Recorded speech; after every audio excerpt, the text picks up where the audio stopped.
وَمَن يَشْكُرْ فَإِنَّمَا يَشْكُرُ لِنَفْسِهِ، اور جو کوئی شکر کرتا ہے وہ اپنے بھلے کو کرتا ہے۔ اللہ کا کوئی کام نہیں بنتا اس سے، اللہ کی کوئی ضرورت پوری نہیں ہوتی، وہ ضرورت سے مبرہ ہے، منزہ ہے، اعلیٰ ہے، عرفہ ہے، اس کی کوئی ضرورت نہیں، احتیاج ہے ہی نہیں، وہ محتاج نہیں ہے، وہ تو غنی ہے۔ تو اس لیے فرمایا من یشکر فإنما یشکر لنفسہ، لنفسہ سے مراد کیا ہے؟ اگر آپ کے اندر جذبہ شکر ہے اور وہ جذبہ تشکر جا کر ذات باری تعالیٰ کے ساتھ منسلک اور ملحق بھی ہو گیا ہے، اب آپ کی شخصیت کا ترفع ہوگا، شخصیت ابھرے گی، شخصیت اپچے گی، شخصیت کی ترقی ہوگی،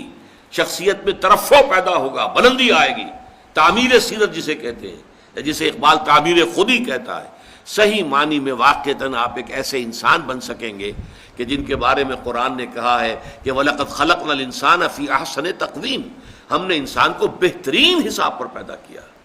وہ انسان بننے کے لیے ضروری ہے کہ آپ کی فطرت سلیم ہو اور عقل سلیم۔ فطرت سلیمہ جذبہ تشکر موجود ہو، عقل سلیم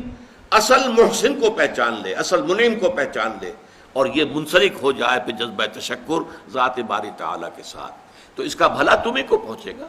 تمہاری شخصیت کی تعمیر ہوگی، تمہاری خودی جو ہے وہ پختہ ہوگی، مضبوط ہوگی، تمہاری اپنی سیرت و کردار جو ہے اس کی نشو و نما ہوگی۔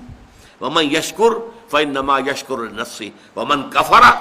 اور جو کفر کرے فَإِنَّ اللَّهَ غَنِيٌّ حَمِيدٌ، تو اللہ تو غنی ہے اور حمید ہے۔